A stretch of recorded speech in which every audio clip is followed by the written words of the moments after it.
Бажаю здоров'я. 2 серпня 2024 рік і у нас огляд бойових дій на Східному фронті. Не такі уж радужні новини, але декілька цікавих фактів у цьому відео я вам гарантую. То поїхали.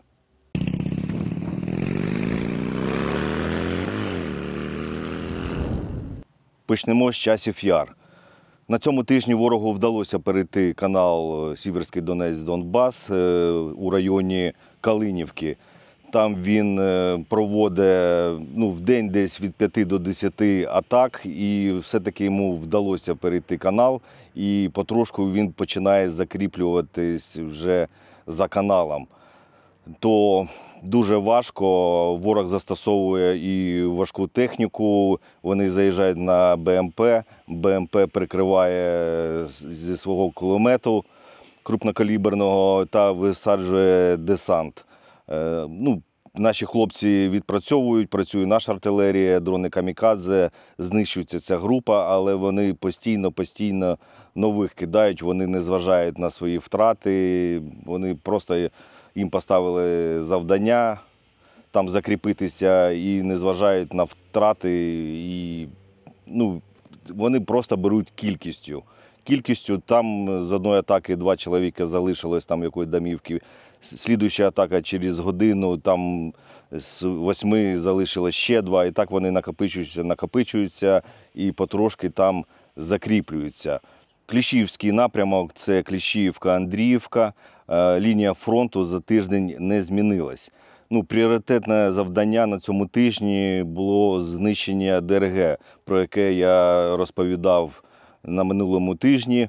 То на цьому тижні була зачистка ДРГ, один із наших батальйонів 93-ї бригади успішно зачистив ці групи, бо наша розвідка виявила, що вони там накопичились вже більше 10 чоловік, то зробили зачистку, все прекрасно, ворог знищений. Ми виявили шляхи, як вони туди заходили, то там вже спостережні пункти виставили та ще декілька таких сюрпризів, якщо вони ще будуть туди проходити. Під час операції з нашої сторони ні одного 200-го, 300-го не було. Ворог повністю знищений, у полон нікого не брали. То отака ситуація була на цьому тижні з ДРГ. Але ворог постійно питається проходити по 2 чоловіка, по 5. Вони там від посадки до посадки так перебігають. Є такі, що лякаються, коли їх починаємо обстрілювати, то вони тікають назад. А є такі відморожені, була група, там 5 чоловік. Йдуть вдовж посадки, наша артилерія по ним працює, там вліво-вправо, прямого попадання немає, а вони навіть не ускорились і просто йшли, і потім раз і зайшли у посадку, і там і пропали. То різні є, чи вони під чимось, чи вони такі професіонали, і їм пофіг на обстріли, то зустрічаються і такі унікуми. А ворог саме на Кліщіївському напрямку веде дуже сильну контрбатарейну роботу. Наші батареї вже задовбались міняти позиції, тому що постійно у повітрі у них зала чи орлан, і вони все стежать, відкіля ми працюємо. То і накидують і мінами, і артилерія працює по нашим батареям. Буває таке, що і влучно вони попадають, буває, що просто хлопці, була ситуація, почався обстріл такий хаотичний, і хлопці були далеченько від бліндажа і почали там ховатися у посадці там від мін. Така ситуація, що вони кудись там впали в якийсь кущ, а там було гніздо ос. То їх так покусало, може і смішно, але після того, як їх евакуювали, то і медицинська допомога знадобилась після таких укусів. Я гадаю, що краще хай оси покусають, чим би міна на голову впала. Але бувають такі випадки летальні, коли оси кусають, у кого там може бути алергія. Така ситуація ще й була з осами. Також ворог дуже щільно використовує дрони камікадзе та скиди. Ось недавно вони просто розібрали одну із наших позицій, там звод вогневої підтримки з АГСом стояв, то на них просто навала була всіх дронів. Ну, так, щоб ви розуміли, взагалі 18 дронів на одну позицію. Це в переміжку і дрони камікадзе, і скиди. У хлопців була рушниця противодронна. Ну, вони тільки встигли 5 дронів посадити, а інші просто розібрали, спалили повністю позицію. У хлопців був один поранений, всі живі. Але після того, як вони ще відійшли від цієї позиції, вони ще й добили ту позицію, що там не залишився ні бліндаж, ні окопи, нічого. То йде зараз зміна позиції і далі все працює. З нашої сторони теж йде дуже така щільна робота по ворогу, і артилерія наша працює, але такі поодинокі цілі, у нас снарядів дуже багато зараз. То ми чекаємо, коли будуть справжні цілі з технікою, де там багато взводів будуть йти атакувати, так, щоб ми могли застосовувати усі види боєприпасів і у кількості так, щоб постріляти на славу. То чекаємо, коли ворог піде самоатаку на Кліщівський напрямок. Дуже щільно працюють підрозділ Black Raven, вони просто красавці, вони працюють 24/7 і вночі, і вдень. Вони працюють і скидами, і дронами камікадзе, і нічні дрони усе є.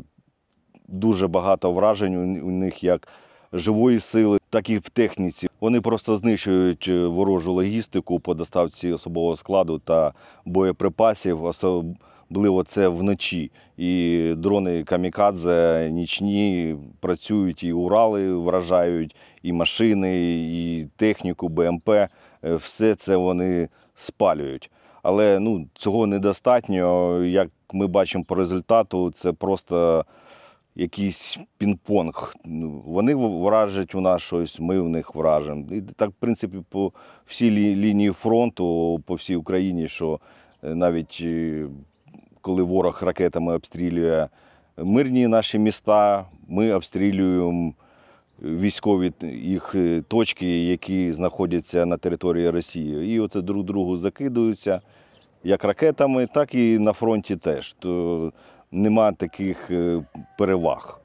Ще трошки поговоримо по напрямку Торецьк, Нью-Йорк, Покровськ, бо це дуже важливі такі міста, і від них залежить оборона саме на Часів Яр та Кліщіївки.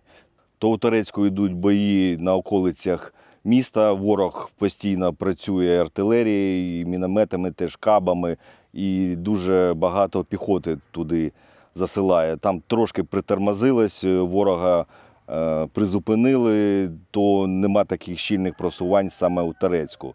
Ось у Нью-Йорку там трошки справи гірше. Там бої вже точаться майже у центрі Нью-Йорка. Що там детально, це хай розповідають хлопці, які саме там воюють, але така ситуація там не дуже гарна.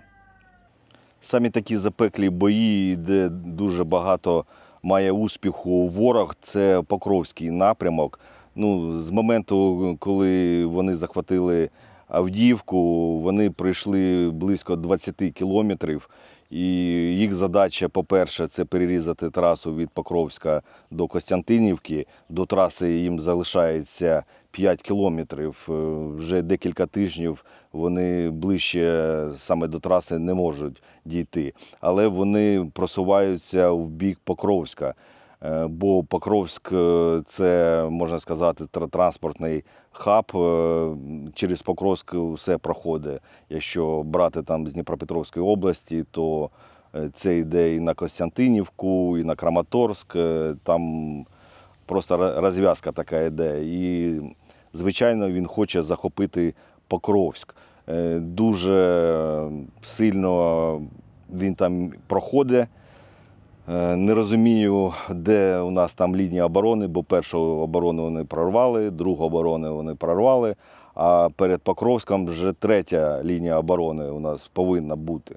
Але де вона, чесно кажучи, коли я був у Покровській, я ніде не бачив там якусь лінію оборони, яка буде там зустрічати ворога та обороняти сам Покровськ. Я не знаю, зробити якийсь челендж, щоб президент перевірив саме лінію оборони біля Покровська, а не десь там у тилу, яка там Вінницька область була, де там біля Білорусі вони там перевіряють лінію оборони, бо там такі бої йдуть, що просто там така не треба оборона сильна, а тут на Покровську то таке. І розповідають, що там у нас якісь, мабуть, 14 бригад є, а потім кажуть, що із 14 у нас укомплектовані 3. Ну, добре, але ці 3 бригади ми не можемо використовувати, бо їх можуть знищити. 3 бригади, що їх не можна поставити якраз на Покровську і витиснити ворога, та застосувати всі ракети та дрони, які кожен день там по 50 штук летять по Росії, то давайте усі дрони, всі ракети просто сконцентруємо та вдаримо все на Покровському напрямку.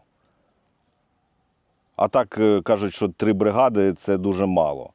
Та хай розкажуть бригадам, які поодиноко боронять деякі відрізки. По одній бригаді, максимум 2. То дуже така незрозуміла тактика. Оборону ми не бачимо, підкріплення теж ми не бачимо. Але у нас у новинах дуже файно розповідають, що нам все-таки дали F-16. F-16 нам дали. На власні очі бачив 2 тижні тому, на нашому напрямку так працюють. Гарна машина, відпрацювала, розвернулась, там чух, все красиво, все працює. Працює все. Це я підтверджую, на нашому напрямку F-16 є і вони гарно працюють. Але кілька штук, вони ж погоди ніякої не зроблять. Повинно їх багато.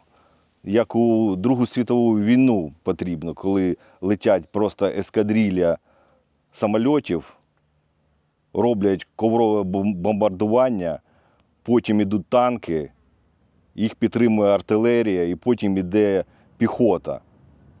От комплексно треба працювати. А у нас така війна, працює там 8, 10, 15 чоловік, там, максимум 2 взвода може десь піти там щось атакувати. Тобто у нас такої масштабної атаки ніде немає. І немає такого коврового бомбардування по якомусь квадрату для того, щоб знищити там ворога. Щось стріляється, десь стріляється, я такого не розумію. Напишіть у коментарях, що у нас коїться і яка тактика на ваш розсуд повинна бути. А ми продовжуємо виконувати свої бойові завдання, боронити Україну. І ми обов'язково переможемо, бо ми не переможні. Слава Україні, слава ЗСУ, а Путін – гандон.